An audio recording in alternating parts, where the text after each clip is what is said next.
Barangay LS 97.1. 97.1. Tayo ay forever. Forever. Forever! Forever! Maraming nagsasabi na napakaikli ng buhay ng tao. Sa isang iglap ay matanda ka na kaagad. Kung kahapon ay parang ang bata-bata mo pa at punong-puno ng sigla ay bigla na lang sa isang kisap mata. Tila dumaan na lahat ng karanasan mo nang hindi mo man lang nalasap ng lubusan. At puno ka na ng pagkalungkot dahil sa maraming mga bagay na pinagsisihan mo na sana'y ginawa mo nang may pagkakataon ka pa. O hindi kaya'y hindi mo na lang sana ginawa kung meron ka lang oras na pag-isipan kung tama o mali ba ang ginawa mo. At pag pumasok ang ganyan sa isipan mo, sasabihin mo sa sarili mo na mali ang karamihan ng mga tao na nagsasabing maikli ang buhay. Ito ay dahil makikita mo, malinaw na malinaw ang maraming pagkakataon at paliko-liko ng landas ng buhay na sana'y pinagtuunan mo ng higit pang pansin at konsiderasyon. Sa madaling salita ay napakahaba ng buhay. Maraming pagkakataon para magkamali. Maraming pagkakataon para gumawa ng tama. Ang problema, tao lang tayo. Minsan alam natin kung ano ang tama, pero mas madalas ang inaakala nating tama ay yun pala ang mali. Paano ba natin malalaman kung ano ang tama at mali sa bawat liko ng buhay? Malalaman lang ba natin ito pagtapos na? Paano kaya natin malalaman ang gagawin bago pa natin gawin ito? Dear Papa Dudut, ako po si Roman, isang negosyante na nagbabuy and sell ng mga damit. 65 na ako at senior na. Malapit na ako mag-66 bago matapos ang taon. Biyudo na po ako, mga 5 taon na. Maagang nawalay sa akin ang asawa kong si Trining dahil sa problema sa puso. Pero hindi naman ako ang naging problema niya sa puso, Papa Dudut. Dahil masaya kaming nagsama. More than 40 years din kami. Simula pa lang sa high school, kami na ni Trining. Nung una ko siyang makita ay talagang nakita ko na siya ang magiging ina ng aking mga anak. At bata pa lang ay nadama ko na sa kanya ang mga katangian ng isang ulirang ina. Hindi ko alam kung paano ko ipapaliwanag yon, Papa Dudut, pero talagang parang tinadhana na kami ang magkakasama. At nagkasama nga kami. Pagka-graduate pa lamang sa college ay kinasal na kami. Pareho kaming commerce ang kurso. Pero siya lang ang nagkalisensya. Nagnegosyo na ako kaagad. Natakot kasi ako na hindi ako papasa sa exam ng pagka-accountant. Milagro nga na nakapagtapos ako ng college. Ang naging negosyo ko, iba-iba bago nagsettle sa buy and sell. Una, nagbenta ako ng bigas. Tapos nag-tricycle. Nung una ako yung driver tapos pagkatapos kumuha na ako ng iba para naman hindi maubos ang oras ko sa pagta-tricycle at makapagnegosyo pa ako ng iba. Tapos nag-pyramid ako. Hindi ko pa alam na pyramid pala yon kaya naubos ang pera naming mag-asawa. Nawala yung bigasan at yung tricycle. Nagsimula ulit sa sari-sari store at pagbebenta ng mga sabon at kung ano-ano. Yung kotse ko ginawa kong taxi at nagmaneho na ako. At noong nagkaroon ng krisis sa gasolina, natigil yon. Nag-concentrate na lamang ako sa buy and sell ng mga damit sa mga tiyangge. At doon, Papa Dudut, ay lumago ang negosyo namin.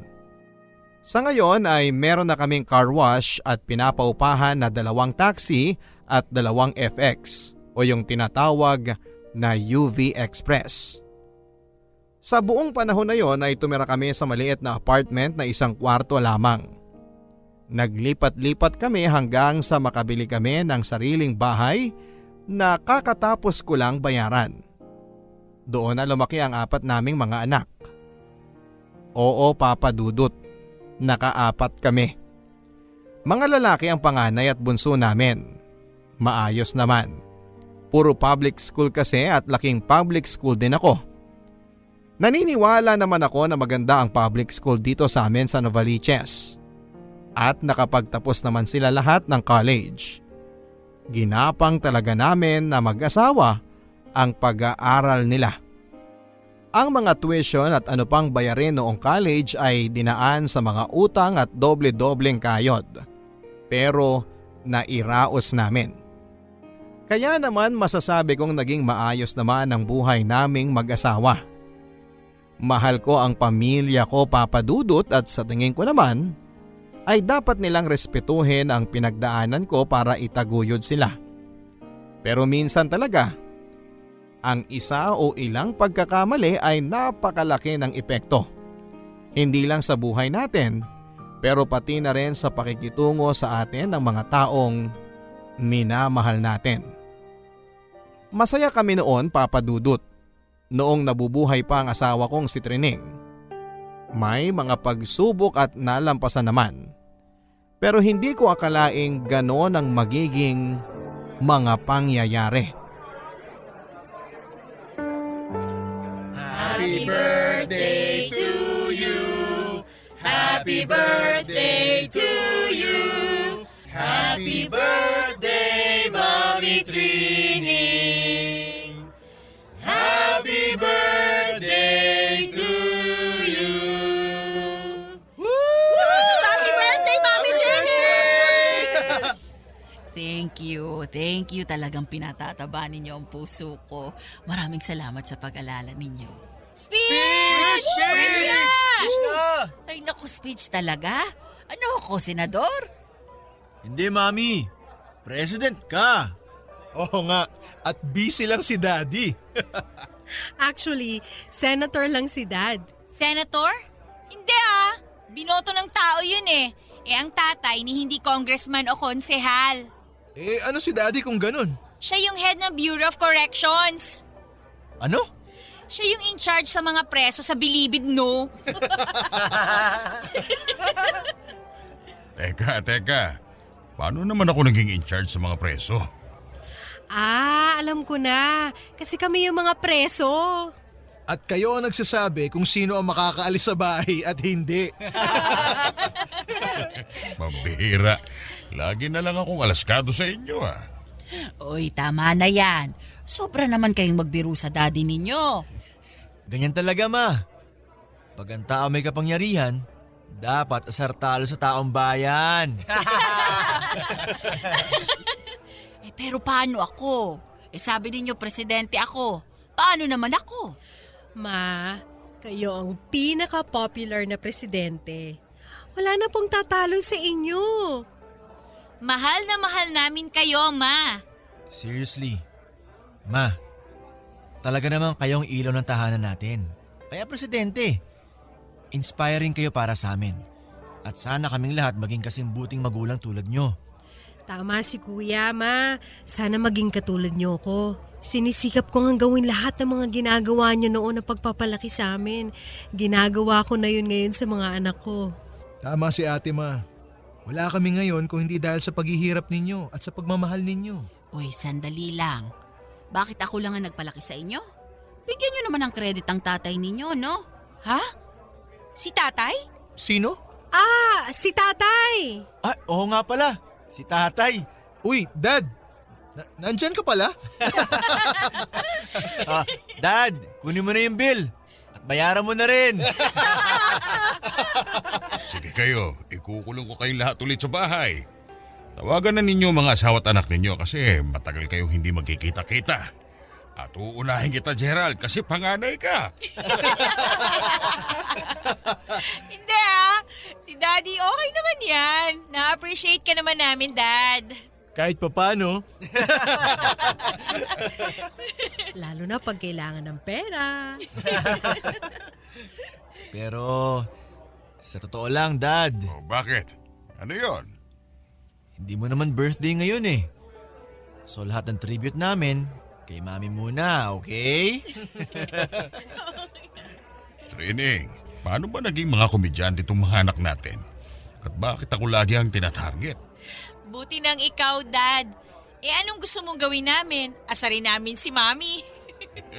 Kung sa bagay, oo nga. Kaya lahat tayo, kunin nyo na mga inumin nyo. Tubig o soft drinks o juice o kung ano man.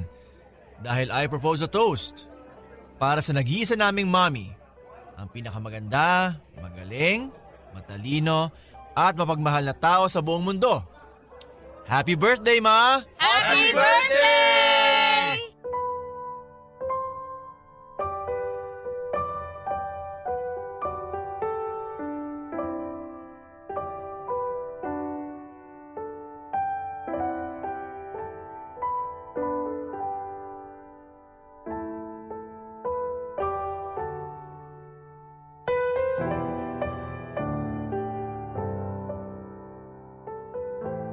Papa Dudut, may mga detalye akong hindi nasabi sa'yo. Masaya naman ako sa pamilya namin. Pero minsan o madalas ay pakiramdam ko, hindi sila masaya sa akin. Kasi lagi akong wala sa bahay. Noong ikinasal kami ni Trining, ang sinabi ko sa kanya ay siya talaga ang bahala sa mga bata. Wala akong gagawin para asikasuhin sila sa anumang paraan. Ang sabi ko ay siya ang nanay at yon ang departamento niya. Ako ang gagawin ko ay susustentuhan ko sila. Sandali lang naging accountant si Trining at pagkaraan ng ilang taon ay tumigil na rin para pagtuunan ng buong pansin ang pagpapalaki sa mga bata. Bago ipinanganak ang pangatlo namin, housewife na siya talaga. Ang ina-accountant na lang niya ay ang perang kinikita ko para sa pamilya. At kahit magkakasama kami sa iisang bubong habang lumalaki ang mga bata, halos hindi rin nila ako nakikita. Bumili ako ng sarili kong TV at mas maganda pa nga sa TV namin sa sala. At ng refrigerator na maliit para sa mga inumin ko. Doon lahat yon sa sarili kong kwarto na hiwalay pa sa kwarto naming mag-asawa. Minsan nga, doon na rin ako nakakatulog. Kaya naiintindihan ko kung bakit sobra-sobra na lang ang pagpupugay ng mga anak ko sa mami nila. Kasi kahit nandun ako, parang wala rin ako doon. Para lang akong ATM na naglalabas ng pera kapag kailangan. Ni hindi makausap tulad ng bank teller. Ako, pipindutin lang ng misis ko yung mga numero ko at doon ako maglalabas ng pera. Pero lahat naman ng ginagawa ko ay para din sa pamilya namin. Pero siguro nga ay kailangan din nila ng ibang bagay na hindi ko naibigay. Kaya't napakalaking dagok sa buhay namin nang atakihin sa puso si Trining. Bigla-bigla, walang warning at walang oras o pagkakataon para makarecover. May alta presyon siya pero nasa lahi naman nila yon. At kahit kailan ay hindi ko naman naramdaman na nahirapan siya pagdating sa kalusugan. Pero Papa Dudut, hindi rin kami mahilig magpa-check up o magpunta sa doktor. Kaya't nanganganib na pala ang puso ng misis ko, hindi ko pa alam.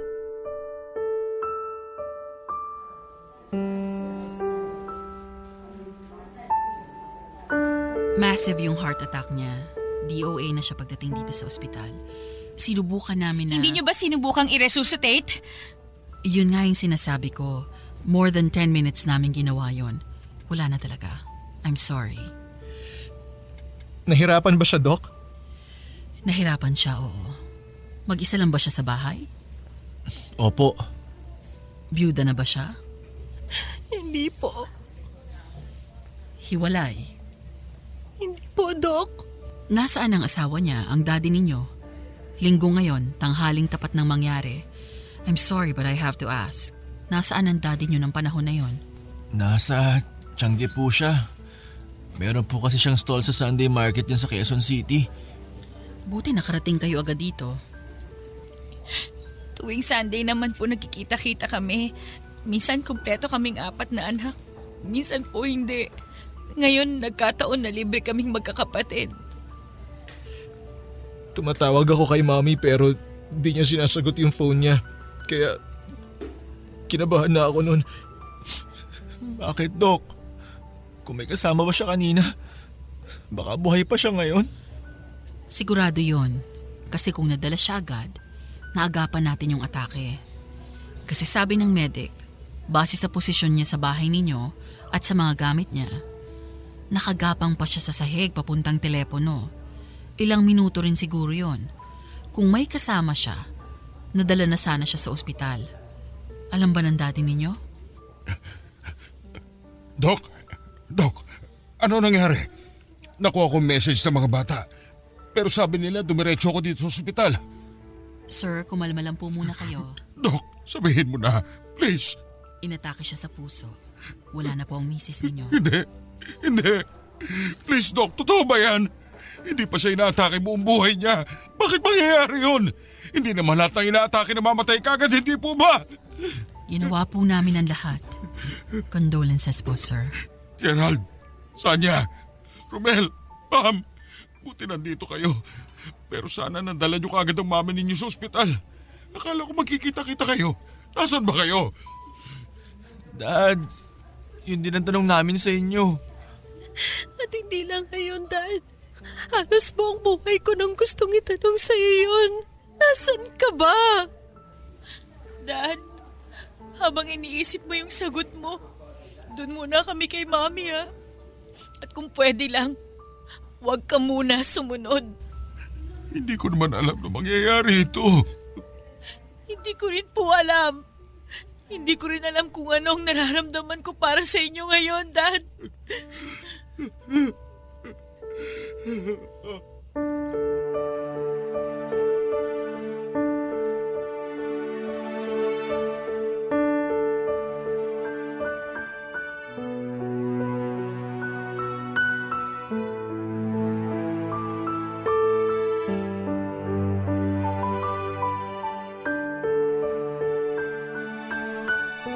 Papadudot simula noon ay hindi na ako kinausap ng mga anak ko. Kahit sa pag-aayos ng para sa libing ni Trining, mga asawa nila ang nakipagtulungan sa akin pagdating sa mga desisyon. Kung ano ang isusuot niya sa loob ng kabaong, kung ano yung kabaong, anong mga bulaklak, kailan ang libing, gaano katagal ang lamay. Sa gitna ng lahat ng iyon ay ibinili na lang nila sa mga asawa nila. Talagang ipinaramdam nila sa akin na mag-isa na lamang ako simula noon. Wala namang last will and testament si Trining. Kaya lang, lahat ng pera sa pangalan niya ay napunta sa akin. Lahat naman ng pera niya ay nasa joint account namin. May hiwalay pa akong pera na nasa akin lang. Ang mga gamit niya, damit, alahas, iba pa ay ipinamigay ko sa mga anak ko. Sinabihan ko ang mga asawa nila at umalis ako sa bahay habang pinagpilian nila kung ano ang gusto nilang itago para sa kanila. Papadudot, ang hindi ko pagdala kay Trining sa ospital ay ang siyang tuluyan ng nakasira sa pagsasama namin ng mga anak ko. At hindi ko naman akalain na buong buhay pala nila halos ay naiipon na pala ang sama ng loob nila sa akin. Hindi naman sa akin sinasabi ni Trining. Masyado kasing mabait si Trining at nahihiya na sabihin sa akin. Ang lagi lang niyang sinasabi sa akin ay salamat daw sa pagtataguyod sa kanila ng mga bata. At magpahinga naman daw ako kasi gusto rin naman daw nila akong makasama. Binaliwala ko yon. Minsan sa mga birthday ay nandyan ako pag nagkataon na nasa bahay ako. Pero kadalasan talaga ay nakakasama ko sila kapag sumasama sila sa mga lakad ko. Sa kagustuhan kong maging mabuti ang buhay namin, nagawa ko mag-focus lang sa pagkita ng pera. Gustuhin ko man na mapalapit muli sa kanila. Hindi ko na alam kung paano gagawin at kung saan magsisimula. Kaya't nagpatuloy na lamang ako sa trabaho at nagsimula ng buhay bilang isang byudo. Ilang taon din kaming hindi nag-uusap ng mga anak ko, Papa Dudut. Pero isang araw, napagdesisyonan ko na kausapin sila isa-isa. Nakailang tawag ako at pakiusap ako sa mga misis nila para pagtagal ay pumayag din siyang makipagkita sa akin. Ang sabi ni Trining na ang bunso kong si Romel ang may pinakamalapit na ugali sa akin. Kaya't siya ang inuna ko. Hindi nakapagtapos ng kursong Fine Arts si Romel at ngayon ay nagtatrabaho sa isang call center. 2 na rin ang anak niya. Noong bata pa siya ay nagkasama rin naman kami kasi mahilig siyang bumuntot sa akin sa mga tiyangge. Pagdating kasi doon ay galang-gala lang siya sa mga iba't ibang tindahan na may mga laruang robot o mga kotse at kung ano-anong mga itinitinda. Bibigyan ko siya ng pera para bilhin ang gusto niya at magkikita na lamang kami kapag pauwi na. Kahit sa pagkain niya, hindi na niya ako sinasabayan sa tiyangge. Mawawala na lang siya at susulpot pag nagliligpit na ako. Habang bitbit niya ang mga damit o laruang nabili niya. Ang sabi ko sa kanya ay pupuntahan ko siya sa apartment nila ng pamilya niya para makita ko rin ang mga apo ko. Nagulat ako nang pumayag naman siya.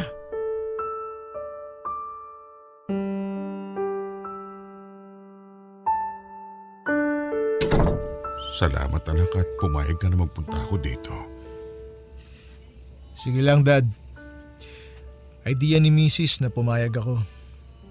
Siya ang nagkumbinsi sa akin. Bakit kailangan ka pang kumbinsihin? Dad, seryoso ka ba? Sige.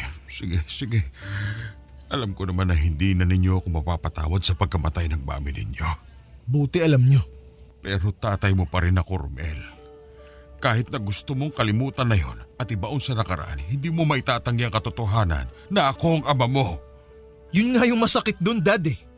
Akala mo kami ang gustong kumalimot sa'yo. Pero buong buhay namin, ganun mismo ang ginawa mo sa amin. Kami ang kinalimutan mo. Ako? Kinalimutan ko kayo? Eh sino ba nagsusustento sa inyo? Nagtusto sa pag-aaral ninyo? Hindi ba ako rin? Yun na nga yun, Dad eh. Akala mo yun lang ang kailangan para maging tatay. Ang maging isang wallet, isang ATM. Mabuti pa nga sana kung nasa ibang bahay ka eh. Kung pangalawang pamilya lang kami at meron kang ibang inuuwian at hindi ka namin pwedeng makita. Mabuti pa nga sana kung ganun eh. Bakit mabuti yung ganun? Kasi talagang wala kang magagawa. Kasama mo yung pamilya mo eh. Hindi mo mahahati ang katawan mo para makasama kami at makasama rin sila. O kung OFW ka naman, eh imposible namang makasama ka namin dito. Eh ilang libong kilometro ang layo mo sa Pilipinas. Ang masakit dun, Dad, nandun lang kayo lagi sa negosyo nyo. Kaya nyo namang kumuha ng tao para magmando dun sa tindahan eh. Pwede naman yun eh. Tapos pag nasa bahay naman kayo, nakakulong lang kayo sa kwarto nyo at nakahiwalay lang sa aming lahat. Sino bang pinagtataguan ninyo? Kami? Kami ng mga anak ninyo? At bakit? Natatakot kayo na baka matuwa kayo masyado na makasama kami at makalimutan ninyo yung negosyo ninyo? Hindi naman sa akin yan sinabi ng mami mo, Romel. Hindi ko alam. Kailangan pa ba niyang sabihin sa inyo yun, Dad? Ano pa ba ang kailangan niyang sabihin para ipahiwatig sa inyo na ito? Mag-asawa tayo at meron tayong mga anak. At hindi ba dapat nandito ka kasama ang mga anak mo? Kasi kung hindi, eh bakit pa tayo nagpakasal at nagkaroon ng mga anak? Romel, kung pwede ko lang sanang ibalik ang nakaraan. Kung may babalik mo ang nakaraan, eh sana hindi mo na kami naging anak.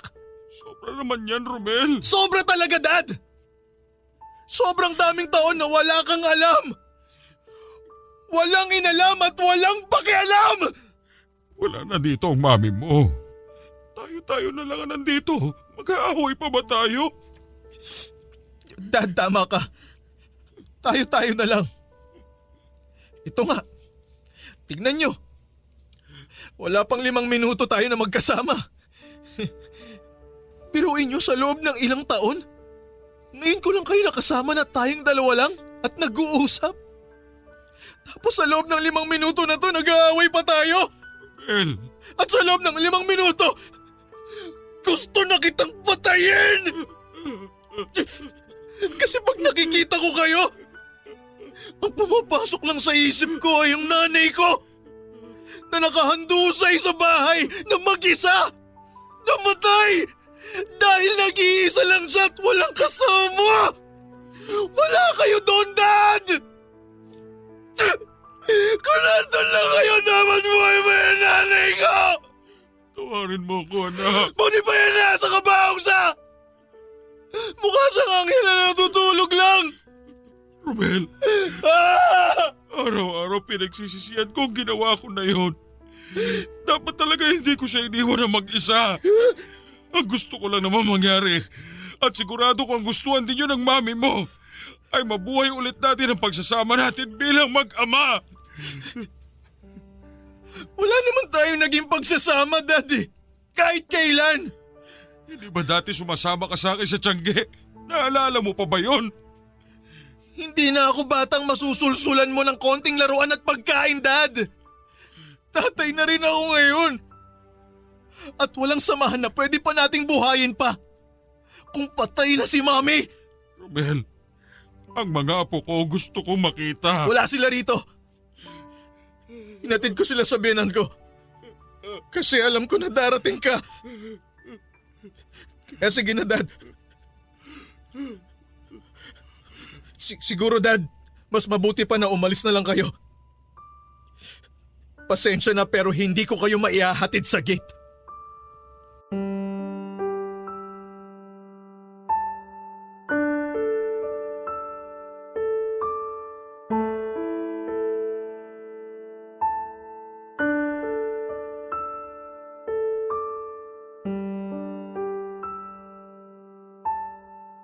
Matagal bago ako nakagalaw, Papa Dudut.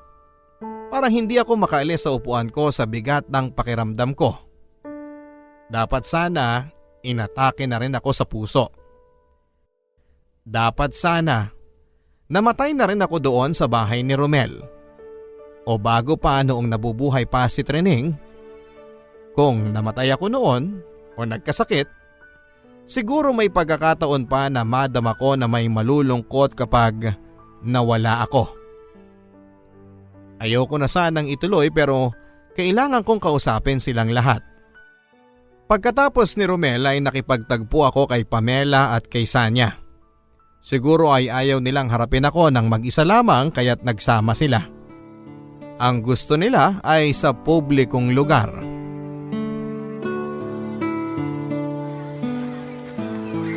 Pamela, Sanya, kamusta na kayo? Nagkita kami ni Romel at marami siyang sinabi na hindi ko alam. Hindi siya masarap marinig. Hindi masarap marinig kung gaano kalaki ang kasalanan ko sa kanya, sa inyo magkakapatid at sa mami ninyo. Pero kailangan ko yung marinig dahil... Dahil ano? Hindi ko alam. Hindi ko alam ang buting maidudulot nun. Kasi tapos na ang nakaraan. Lumipas na. Hindi ko na yun maibabalik. Hindi ko na pwedeng... So, anong ginagawa natin dito, Dad? Hindi ko alam. Kayo, ano ang gusto ninyong pag-usapan? O tanungin sa akin. Meron ba kayong gustong sabihin? Ito na yata ang pagkakataon para makinig lang ako at wag na magsalita. Parang si Romel, dapat pinabayaan ko na lang na ibuhos niya ang lahat ng saloobin niya. Hindi na dapat ako nagantwiran pa. Ang sa akin lang, Dad, may mga pamilya na kami. At kung ano man ang natutunan namin kay Mami, yun ang ginagawa namin. Ano pang matututunan namin sa inyo? Yung mga asawa namin, pinili namin kasi sila ang pinakamalayo sa asal ninyo. Lagi silang nandyan kasama namin. Hindi lang puro trabaho. Alam nila ang kahalagahan ng pagiging ama na malaki ang puso, hindi lang makapal ang wallet. Para rin naman sa inyo yun. Teka, akala ko makikinig ka lang. Tama. Yung pagkakakitaan, nandyan lang yan. I mean, salamat at hindi tayo naghikahos kahit kailan. Simple lang na buhay na may konting asenso. Pero sa totoo lang, Dad, nasanay naman ako na wala ka lagi eh. Nasanay ako na wag hanapin ang opinion mo o alamin kung anong reaksyon mo sa bagay-bagay na nangyayari o ginagawa ko. Ni hindi na ako umasa na pansinin mo ko. Nasanay na ako. Napagod na ako mag-expect ng kahit ano galing sa'yo. Kasi alam ko naman na hindi mo yung kayang gawin. Kung kaya mo man gawin, baka ayaw mo lang gawin o di kaya hindi mo alam kung paano gagawin. Hindi mo alam kung paano maging isang ama. Hindi mo alam at wala kang pakialam. Ganyan nga ang sabi ni Romel. Kaya wag na natin gawin to, Dad. Parang awa mo na. Tantanan mo na kami. Kung ano man ang gusto mong makamit o mangyari dahil sa pagkikita nating to o sa pagkausap mo sa aming apat na magkakapatid, bahala ka na lang dun. Hindi na ako mag-e-effort na tulungan ka. Okay na, Dad. Tapos na yung nakaraan. Paano yung kasalukuyan natin bilang pamilya? Ito na yon. Kung ano man to. At paano ang future? Ano ang susunod para sa atin? Wala, Dad. Wala na po tayong future. Tanggapin niyo na yon. Pero magkikita pa kayo ni Gerald, di ba? Feeling ko meron siyang masasabi tungkol sa future natin. Pero kung katanggap-tanggap yon, hindi ko na alam. Tuyong-tuyo na ang mga mata ko sa kakaiyak tuwing gabi, Papa Dudut. Kapag iniisip ko at binabalikan ang mga sinabi sa akin ng mga anak ko. Hindi ba nila nakuhang patawarin ako? O hingin man lang ang side ko sa usaping ito? Ang daming mga bata na pulubi at lalaboy-laboy sa kalye, walang mga pamilya o pinaglilimos ng kanilang mga pamilya. Ang mga anak ko hindi nawala ng makakain sa hapagkainan. Almusal, tanghalian, hapunan. Hindi sila nagutom kahit minsan. Hindi sila naputulan ng kuryente at hindi nawala ng tubig. Hindi nagkulang sa pambayad sa eskwela. Tapos eto ako ngayon parang pulubi na nanlilimos ng pagkilala nila. Na halos magmakaawa ng pakinggan nila at patawarin. Ang nanay nila ni minsan ay hindi ko pinagtaksilan o pinagbuhatan ng kamay. Maaaring tumaas ang boses ko pero hanggang doon lang. Kahit paano mo bali-balik ta rin ay naging mabuti rin naman akong ama. Bilang provider ay hindi na ako nag-OFW kahit na may mga nag-aalok sa akin na gawin yon. Tapos ang mga anak ko, gugustuhin pang nag-OFW sana ako. Ayoko na, Papa Dudut.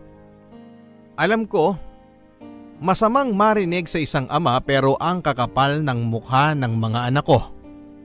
Pakiramdam ko ngayon ako naman ang inaapi nila. Ilang taon na rin mula nang pumanaw ang mami nila. Pero siya, buhay na buhay pa para sa kanila. At ako naman ay pilit nilang ibinabaon sa limot. Ilang buwan pagkatapos naming mag-usap ni Sanya, Pamela at Romel, nagkaroon ako ng girlfriend, Papa Dudut. Mas bata pa siya sa bunso kong si Romel. Siya si Ana. At meron siyang anak sa pagkadalaga. Nagsama na kami kaagad at gumawa ako ng plano na legally ay i-adopt ang anak ni Ana dahil matagal nang hindi mahagilap ang tunay na ama nito. Ang negosyo ko naman ay lalong sumigla. Hindi na ako nakikipag-ugnayan sa mga anak ko dahil ayokong masaktan. Ayaw nila ako sa buhay nila, kaya ayaw ko na rin sa kanila. Sinusubukan ko nang humingi ng tawad pero tinanggihan nila ako at pinagtabuyan pa. Kaya't nagulat na lamang ako nang may matanggap akong mensahe mula kay Gerald na humihingi ng pagkakataon na magkita kami at mag-usap. Hindi ko alam ang gagawin ko, Papa Dudut. Si Gerald ang huli ko dapat nakakausapin kasi alam kong siya ang may pinakamatapang na ugali. Kahit pang nagbibiro, may pagkabrutal siya kung magsalita. Laging may laman ng sinasabi, patawa man o seryoso. Naganap ang pagkikita namin sa bahay kung saan sila lumaking magkakapatid. Doon pa rin ako nakatira, pero kasama na doon si Ana at ang kanyang anak.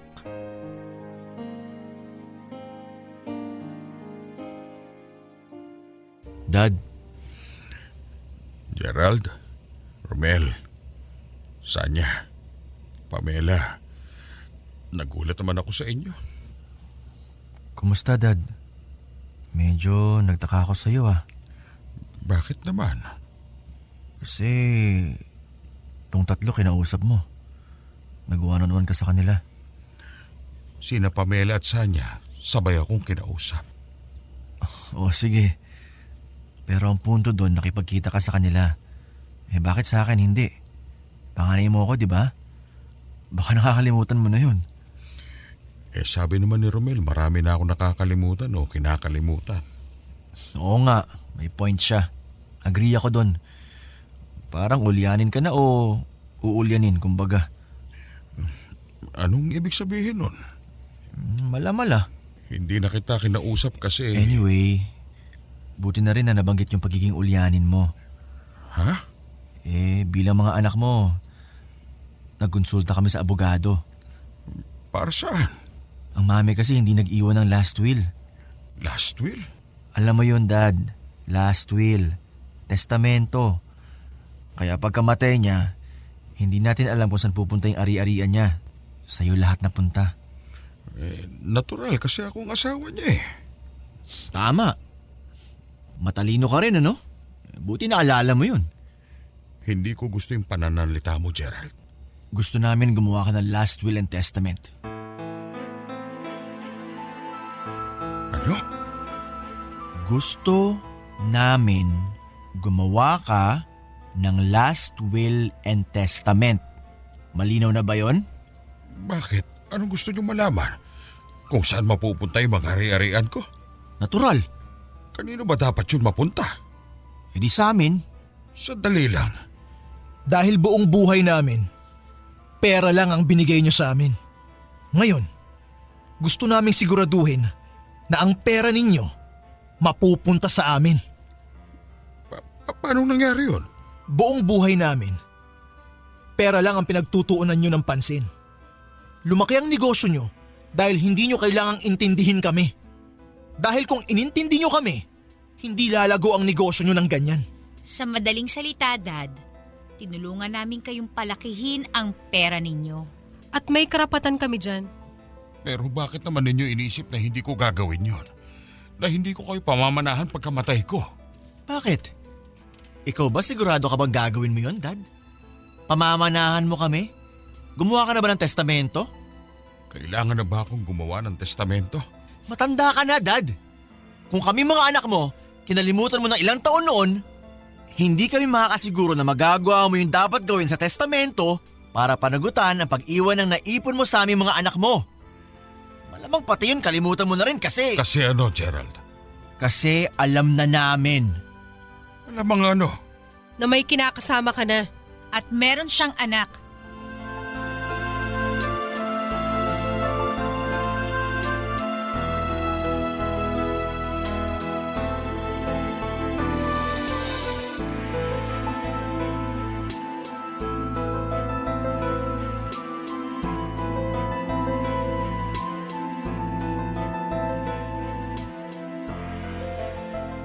Nagulat ako nang makita ko na isinama ni Gerald ang tatlo niyang kapatid sa aming pagtatagpo. Papadudod, sabi ko na nga ba, babanggitin nila yon.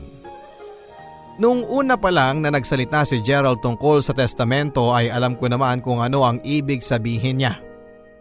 Gusto ko lang magpreno ng konti ang usapan para makahabol ang utak ko sa mga pangyayari.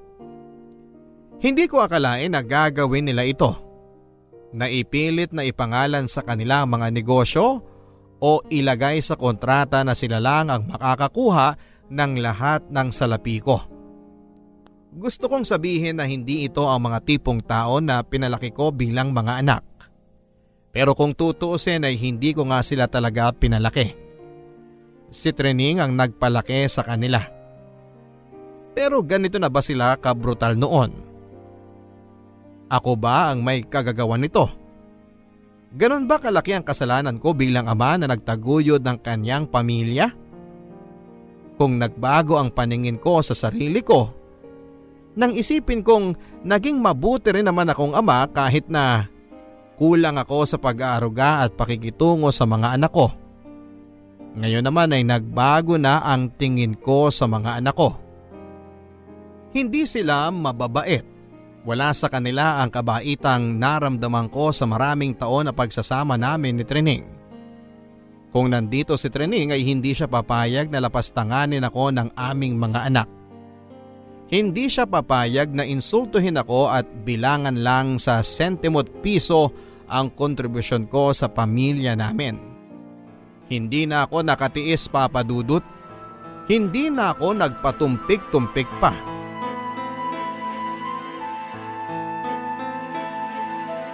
Anong klaseng insulto ito sa akin? Hindi ko na makakayang itrato niyo ako ng ganito. Hindi niyo malang ako ginalang dito sa sarili ko pamamahay. Na bahay niyo rin. Hindi ito maitatayo ko hindi dahil sa pawis at oras ko. Sabihin na nating wala ako doon nang lumalaki kayo. Pero maraming bata ang lumaki ng walang magulang.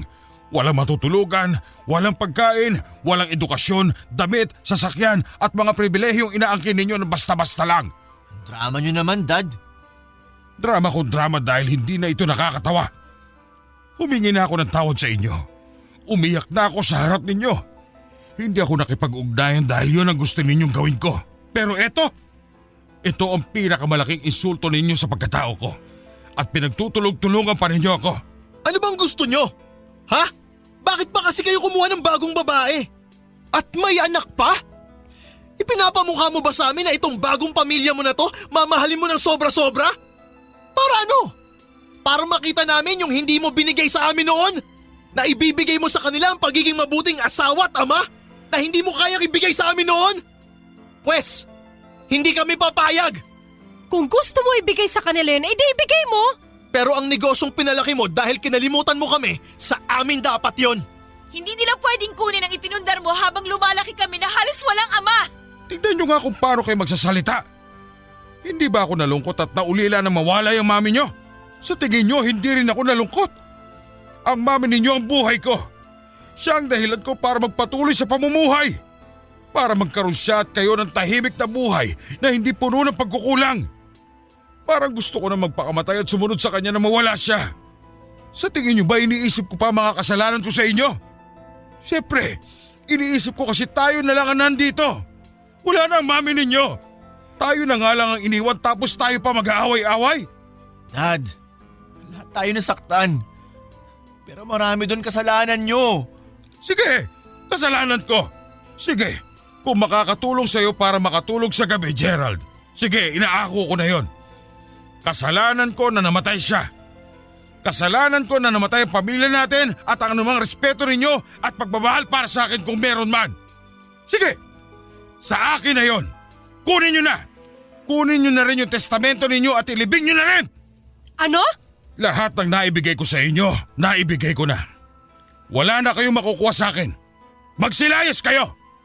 Kung kayo kaya ninyong kumuha ng abogado, ako rin. Magkita tayo sa korte.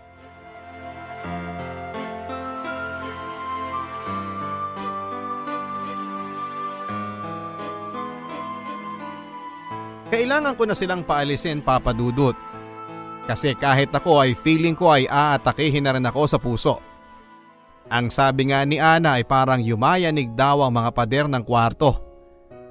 Nandun kasi sila sa loob parang nagtatago sa bagyo na umuungol sa labas ng pinto. Sa susunod na linggo ay magkikita na ang mga abogado namin. Hindi ko alam ang mangyayari, Papa Dudut.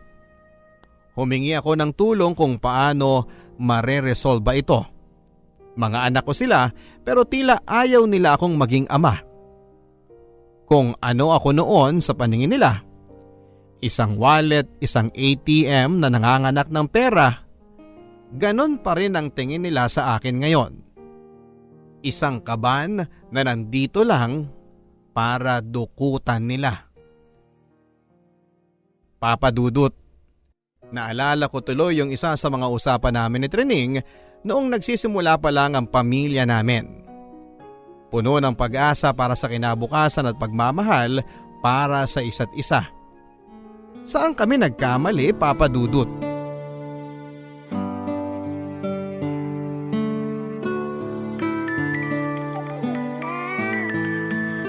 Roman, ang gwapo-gwapo ng anak natin. Buti na lang nagmana sa'yo. Ano kaya ang sasabihin niya sa atin paglaki niya, no? Anong ibig mo sabihin?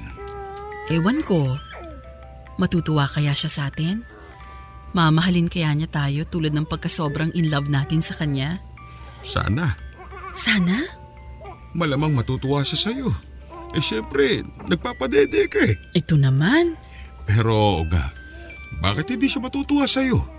Ulirang ina ka talaga. Buti na lang ikaw ang asawa ko. Sigurado ko magiging mabuting tao itong panganay natin at ang mga susunod pa nating mga anak. Ikaw, matutuwa ba sila sa'yo? Basta hindi tayo maghirap at merong pagkain at bubong at matutulugan. Siguro naman okay na rin ako sa kanila. Natutuwa rin ako na asawa kita, Roman.